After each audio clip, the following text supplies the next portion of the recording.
নমস্কার বন্ধুরা, আমার চ্যানেলে সকলকে স্বাগত। আজ আমার রান্নাঘরের রেসিপি এগ ফ্রাইড রাইস। হঠাৎ করে বাড়িতে কেউ এসে পড়লে চটজলদি কীভাবে এগ ফ্রাইড রাইস বানাবেন দেখে নিন রেসিপিটা। প্রথমে নিয়ে নিয়েছি পরিমাণ মতো চাল, ভালো করে ধুয়ে হাফ অ্যান আওয়ারের জন্য ভিজিয়ে দেব। চালটা বসিয়ে দিয়েছি, তাতে দিয়ে দিচ্ছি একটু সাদা তেল, তাহলে ভাতটা ঝরঝরে হবে। আর দিয়ে দিচ্ছি গোটা গরম মশলা আর তেজপাতা, তাহলে একটা খুব সুন্দর ফ্রাইড রাইসের ভাতে গন্ধ হয়।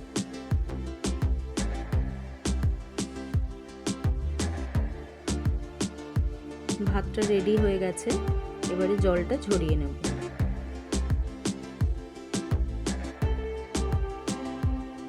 দেখুন একদম ঝরঝরে মতো হয়েছে।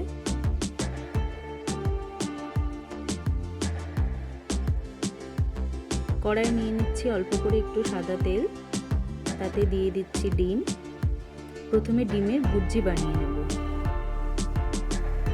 ভিডিওটি ভালো লাগলে অবশ্যই লাইক করবেন, চ্যানেলটি সাবস্ক্রাইব করবেন। আর একটু সাদা তেল নিয়ে নিলাম, তাতে দিয়ে দিলাম পেঁয়াজ কুচি, ক্যাপসিকাম কুচি, বিনস কুচি, গাজর কুচি, পরিমাণ মতো নুন,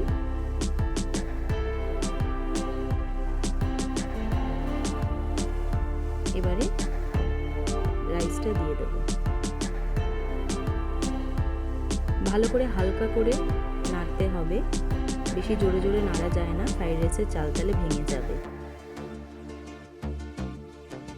পরিমাণ মতো নুন দিয়ে দিলাম, চিনি দিয়ে দিলাম, দিয়ে আবার একটু ভালো করে নেড়ে নেব। খুব হালকাভাবে নাড়বেন। ডিমের ভুর্জিটা দিয়ে দিলাম,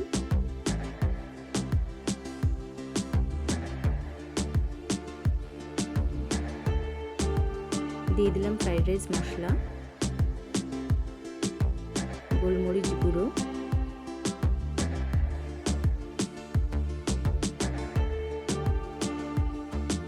দিয়ে দিচ্ছি সয়া সস।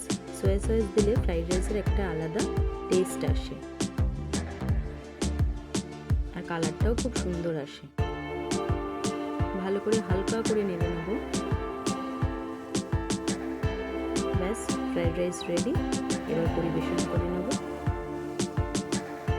ভিডিওটি ভালো লাগলে অবশ্যই লাইক করবেন, চ্যানেলটি সাবস্ক্রাইব করবেন আর বেল আইকনটা অবশ্যই ক্লিক করবেন, তাহলে পরের সুন্দর সুন্দর রেসিপিগুলোর আপডেট পেয়ে যাবেন।